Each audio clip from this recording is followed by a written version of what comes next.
Buenas tardes, profesor. Mi equipo va a presentar la siguiente exposición. Los integrantes son Sánchez Rivera Sandra, Tamayo Luna Milton Abiud, Villa Pérez Carlos Arturo y su servidora Salazar Berra Erika.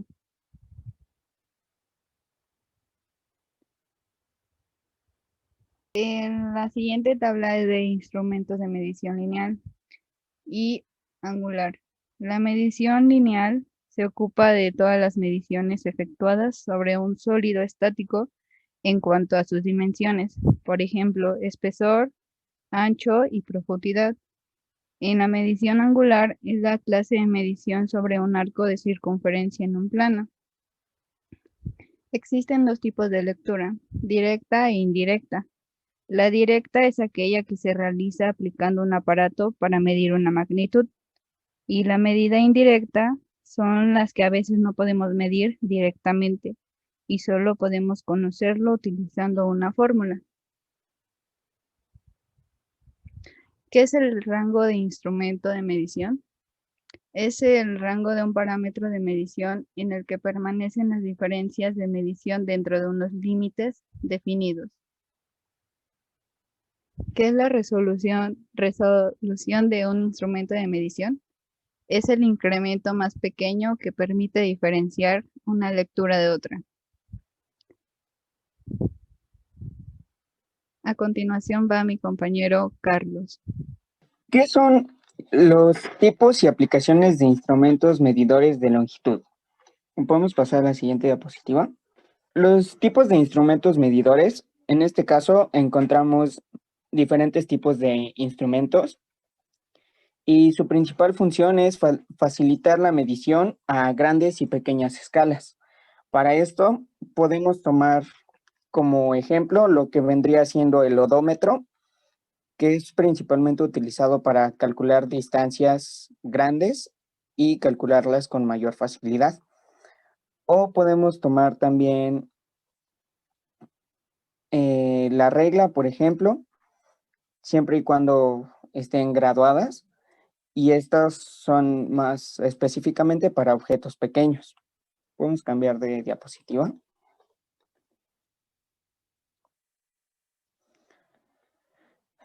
Como ya lo mencionaba antes, la aplicación del odómetro se suele utilizar para medir distancias y en lo que es la colocación de anuncios o trabajos de topografía.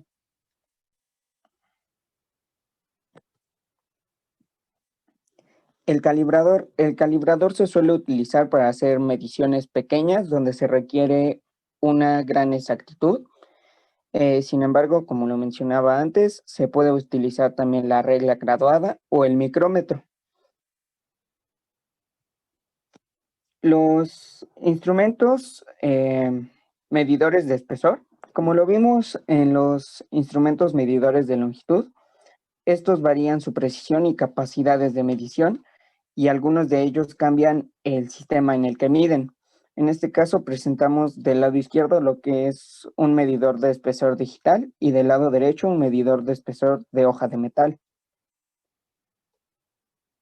Las aplicaciones de estos, en el caso del medidor de hoja de alambre, funciona mediante una graduación, pero esta tiene márgenes de error debido a que no todos los objetos que vamos a medir encajan a la perfección con la graduación que tiene la rueda. Por lo tanto, no tendríamos una medición exacta en lo que es la hoja de alambre. El medidor digital funciona en base a una punta que se coloca sobre el objeto y automáticamente se determina lo que es el espesor, y se utilizan comúnmente al medir piezas para los tornos. Los instrumentos de medición de radios y curvaturas. En este caso buscamos conocer el tamaño de los círculos, curvas o radios, y tenemos una amplia gama de instrumentos y formas de hacerlo, ya sean las galgas y comparadores o galgas de radios y trazoides. Los tipos de instrumentos, en este caso, bueno, tenemos lo que es la medida del radio de curvatura. El radio de curvatura puede medirse a partir de la medida de la sayita con un esferómetro. Los sistemas de proyección pueden presentar una vista lateral de la lente aumentada sobre la que se mide el radio de una curvatura. Por comparación con retículos circulares o bien por la medida de la ceguita, con un palpador cuya posición se controla en la proyección. También podemos medirlo con un radioscopio, que también se llama microesferómetro. Las principales aplicaciones son medir espesores, aun cuando su aplicación principal es la de determinar radios de superficies esféricas. De allí deriva su nombre.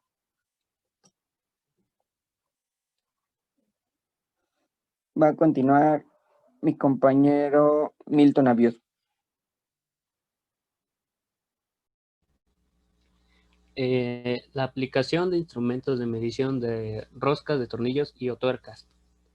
Los tornillos y las tuercas se utilizan para sujetar elementos desmontables y para distinguir entre un tornillo y una tuerca. Si la hélice de la rosca es exterior, es un tornillo, y si es interior, es una tuerca. Podemos pasar con la siguiente diapositiva, por favor. La cabeza es la parte más ancha y esto permite sujetar el tornillo o la tuerca. De ahí continuaría con el cuello, que es parte del tornillo y o la tuerca, que esta se encuentra sin rosca entre la cabeza y la rosca.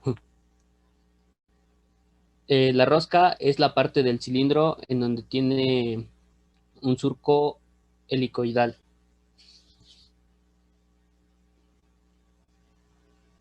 Para determinar el tipo de rosca a través de su paso y su ángulo de perfil se emplea el empeine de la rosca, construido por un juego de los diferentes perfiles correspondientes a las medidas que tiene para que se obtenga la medición correcta.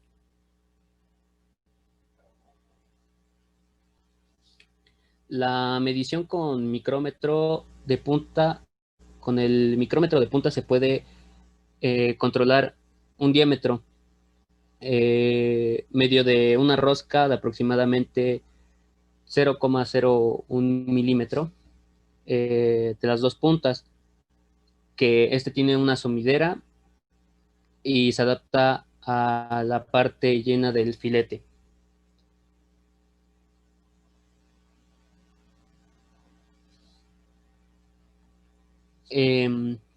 Los tipos y la aplicación de los compas utilizados como instrumentos de medición. Antes de que instrumentos como el calibrador, vernier, fueran introducidos, las partes eran medidas con compases.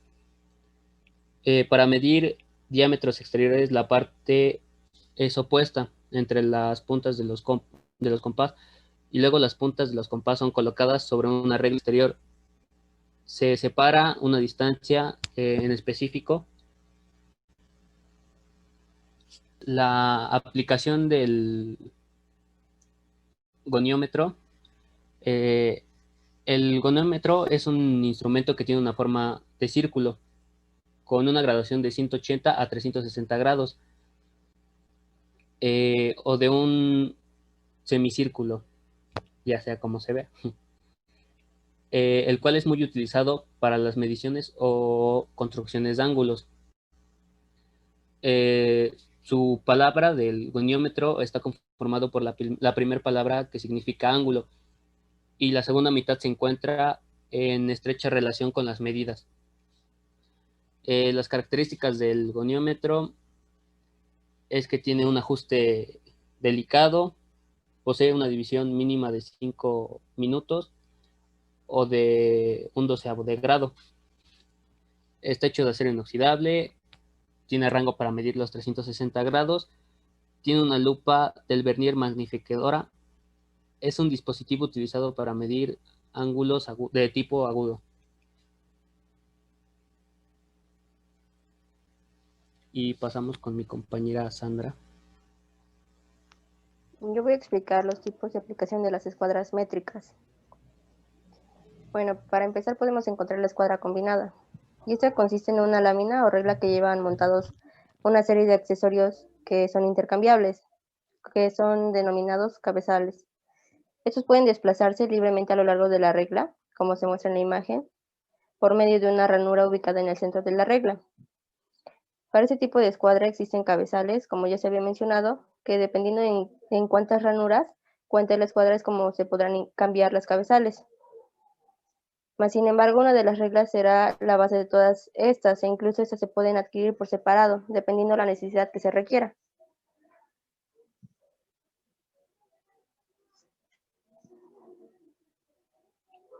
Bueno, como ya les había mencionado cabezales, podemos encontrar algunos tipos, el cual es el cabezal de escuadra, que está hecho de hierro fundido, además de que su utilidad aborda el tipo de trabajo que se refiere a ángulos rectos, además de que también se puede utilizar como un diámetro de profundidad o bien de altura.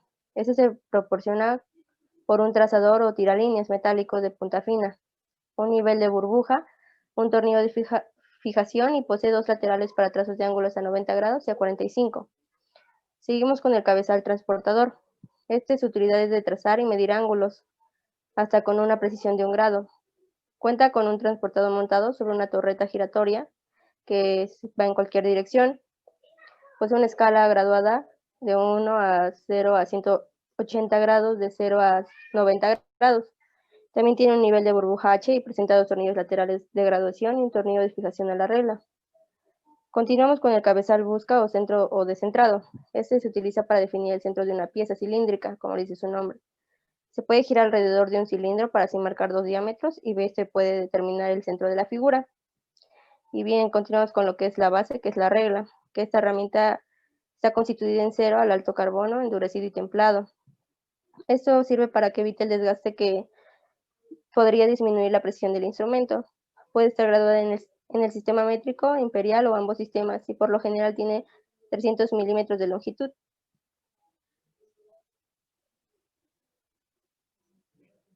Bueno, podemos observar una de sus aplicaciones, como se muestra en la imagen. De hecho tiene números para que se vaya identificando de qué se habla. Se desliza el cabezal descentrado, que es el número 1, sobre la regla, que es la número 2, y aprieta ajustando el tornillo de fijación, como se muestra en la imagen. Después se apoya el cabezal contra el cilindro. Para después se marca el diámetro sobre el cilindro con un lápiz trazando una línea recta. Eso debemos tener en cuenta, que la escuadra no resbale al estar marcando, para no cometer errores. También explicaré un poco sobre los tipos y aplicación de calibradores angulares. Estos son particular compases de corredera y calibres angulares. Estos, requieren de una gran precisión y destreza en cualquier campo de la industria de la construcción o aplicaciones relacionadas. Estos instrumentos permiten medir y transferir ángulos de cuadros de puertas, ventanas y vigas, o también igualar las barras entre la baranda y la escalera. Los tipos de medidores angulares: el medidor digital de ángulos, función Mitre y bisel, función Bevel, provistos de niveles de burbuja horizontal y vertical y que no requiere de calibrado previo. Bueno, para eso podemos encontrar otro que cuenta con la característica que tiene doble pantalla. También incorpora las de transferir inclinaciones, y pues se requiere este modelo ya que tiene 4 herramientas en una sola, ya que son medición digital de ángulos e inclinación, función inglete y punto láser. Bueno, acá explicaré un poco de sus aplicaciones. O sea, para qué se usa. Cada vez se enciende este medidor, en automático se posiciona en el modo de operación medidor de ángulos, o sea que no se tiene que calibrar. Bueno, para transferencias de ángulos, primero se mide el ángulo a transferir, tal como pues se puede ver en la imagen. Después se ajusta la rueda de fijación para asegurar mecánicamente la posición del brazo, o sea, el valor indicado no se memoriza. Y ya finalmente se asienta el medidor en la posición deseada sobre la pieza de trabajo y se usan los brazos como regla para trazar el ángulo. Y pues eso sería todo por nuestra parte. Gracias.